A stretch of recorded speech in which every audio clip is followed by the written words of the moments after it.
Hey everybody, welcome back. Today I'm going to be using my Ninja double stack air fryer to make amazing fish and chips from scratch. So you ready? Let's get into this.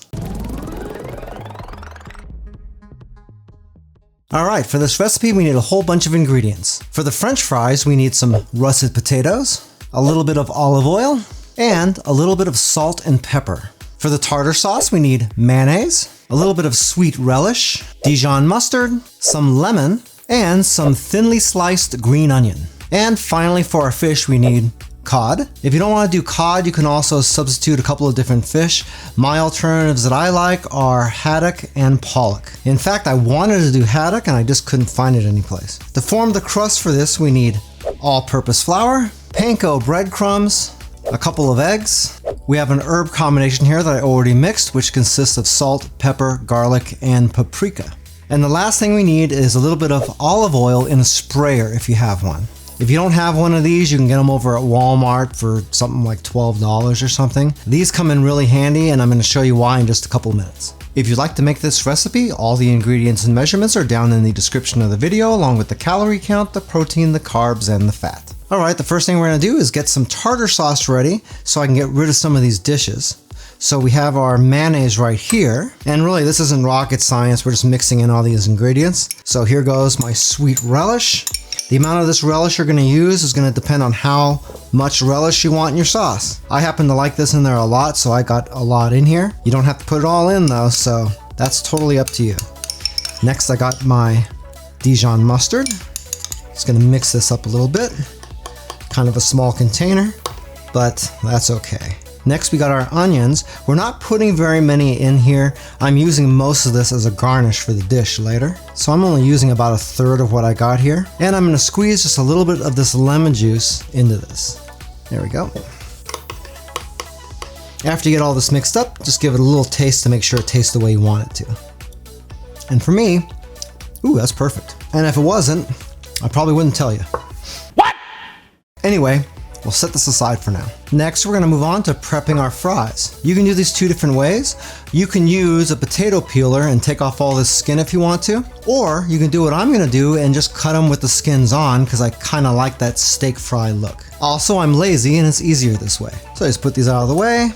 And we'll take out our French fry cutter. These things come in handy. You can just chop these up with a knife if you want to, but if you use this thing, it's gonna get it done a heck of a lot faster. All you gotta do is take your potato, stick it right on the top, just like that. Take the lid for this box, put it on top, and then just push down firmly and quickly. Just like that. Nice, huh? Let's see if I can get this out of here without making a mess. Ha! Like that? Learn something new every day. So your fries are gonna look kind of like that. All we need to do to get this ready, we're just gonna take our olive oil that we poured, put that in here, get these stirred around in here really good. The amount of oil you're gonna want to use is gonna depend on how much fries you got in here. I only got about a tablespoon in here. It's just gonna be barely enough. You could probably get away with a little bit more though. As long as they look wet like this, then you know you got some oil on them. Now all we gotta do is take our salt and pepper, sprinkle that in here, and stir this around just a little bit to make sure that's all properly distributed. Take your time with that, make sure you get that really moved around in there. Otherwise you're gonna end up with one French fry with half of your seasoning on it, and it's gonna just freak somebody out when they bite into it. Not to mention that all the rest of your French fries are gonna be bland and gross. Okay, once you get those all mixed up, they're gonna look a little bit like this. And these are basically ready to go, so we'll just set them aside.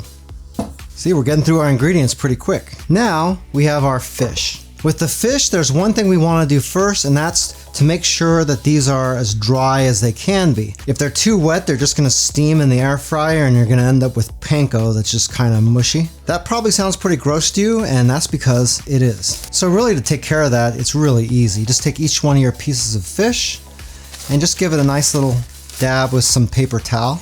Not the most scientific thing in the world, but it will help a lot, trust me.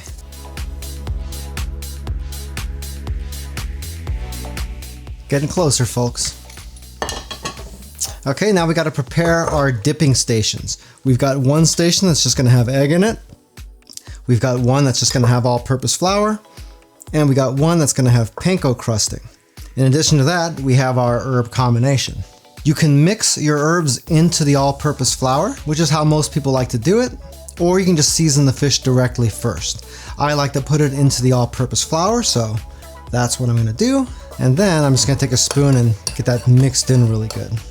Just keep in mind that if you're gonna mix your herbs into your all-purpose flour like I did, that you don't wanna go crazy and have too much all-purpose flour in this bowl because it's gonna get diluted too much. So less is more. This is only about a half a cup. Put that out of the way. And we're gonna get our eggs ready. You should let your eggs sit and get to room temperature before you do this. You don't have to, but it does make it a little bit easier. Some people just like to use the egg yolks on this. I just mix the entire egg, I don't care. And again, it's easier that way. We got a common theme forming here, can you tell? Next, we wanna beat this egg a little bit. When it looks about like that, we're ready. And now, we're ready for our assembly station. Probably should have put all this fish over here in the first place. Okay, so here's the order. First, the fish is gonna go into the flour on both sides. Then it's gonna get a little swim in the eggs. And then we're gonna give it a nice coating of panko crusting. After that, it's gonna go back there on that plate. Okay, let's do this.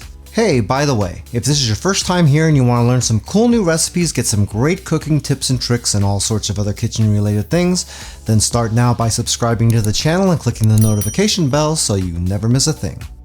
Okay, now we can get this stuff out of the way and we'll be just about ready for our air fryer. Okay, this is my Ninja Double Stack XL air fryer. If you don't have one of these, you can use any air fryer that you want, but it's gonna help out a lot if you have one that has 2 zones in it. So we're gonna put our fries down here in the bottom zone. So I'm gonna take this rack out of here and we're gonna toss in all of our fries. Now I'm gonna set this in here for now. And now we'll get to work on the upper section. For this, we're gonna do 2 separate layers for our fish. But remember, we had this oil right here. That's where this is gonna come in. One thing about air fryers is that it's a little bit of a misnomer for people to tell you that you don't need any oil for an air fryer. You certainly do. It's just that if you put prepped food into an air fryer that you get out of the grocery store, almost every time that stuff already has oil in it and it's partially cooked. You serious? In our case, since we're doing this from scratch, we don't have any, so we got to put a little bit on here. Okay, so we're going to give a little bit of spray of olive oil on this side of all this. Okay, just like that. And when we put these into our tray, we're going to flip them upside down. So we've got our top tray here. We're going to take this out and we're going to layer these. So remember, I just sprayed the oil on the top here, so we're gonna flip these the other way. So we got 1, we got 2, and we got 3. Once you have those in there, be sure to give the bottom side a little bit of a spray. And then we can put our top tray in here. And then now it's just rinse and repeat on the top. Might have a little bit of our crusting come off here. That's okay if you do, because we can always just replace that really quick, just like this. Then we want to make sure we got a good spray on our top level here. Okay, now this goes in here and we can start cooking.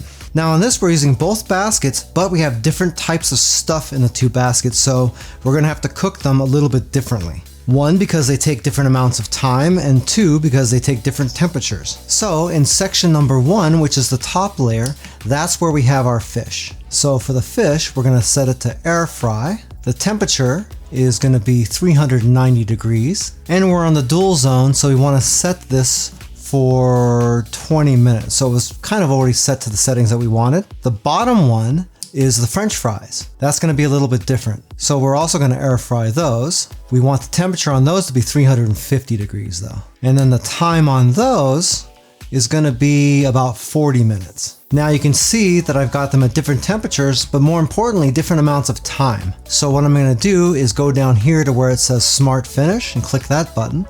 And what that's gonna do is when I start this up, it's gonna start my French fries first since they take longer. And then when I've got about 20 minutes left, which is half of this time, it'll start cooking the fish for me so they get finished at the same time. Get it? Smart Finish. Hopefully when this 40 minutes is up, then we got decent food that's not all jacked up. Anyway, enough of this yammer yawn. Let's get this thing started. One thing I did forget to mention though is the French fries are cooking for 40 minutes. When this hits 20 minutes left, we're gonna pause it, open this bottom tray up, and then we're gonna have to shake it around and redistribute the French fries to make sure they cook evenly. Other than that, we're golden. Okay, we're about halfway done on the fries. They're getting there. So we're gonna flip these around a little bit, just get them all stirred up. And then we'll be back to the rat race. Okay, we just passed the point a couple minutes ago where the time left on the fries is gonna be the same as the cooking time for the fish. So you can see that top section is turned on now. So hopefully in about 15 minutes, we're gonna have finished food. All right, everything just finished. Let's take a look and see how the fish looks in the top. That's looking pretty darn good. How about those fries? Yep, yeah, those look pretty good too. All right. Let's get this plated up. In case you haven't noticed, I now have the Joe's Phenomenal merch store online. You can see a few of the products I have available down below the video window, and if you go into Spread Shop from down there, you can see all the rest. I also have a link to the store down in the video description. All proceeds from the store go right back into the YouTube channel to try to make it just a little bit better experience for you. The real test though is the taste. So let's see how this came out. Look at that. That looks perfect. Let's see how it tastes. That's delicious. Good fries too. I'll tell you what, if you like fish and chips, you are gonna absolutely love this recipe. In addition to being delicious, it's got that added benefit of being done in an air fryer, so you're gonna save a whole lot of fat calories. Not to mention, it's easy. If you like a little bit more information about the Ninja Double Stack XL air fryer that I used in this video, I do have an Amazon affiliate link for it down in the description. If you buy anything through those links, I do make a small commission, but it doesn't change the price that you pay, 1 cent. If you like this video, I bet you're gonna love this video right here where I use that same Ninja Double Stack XL air fryer to make some awesome burgers. That's just as easy and more importantly, just as delicious. Well, that's it for now. I hope to see you back again here really soon, and until that time, I'm Joe, and I hope you have a phenomenal day. Take it easy.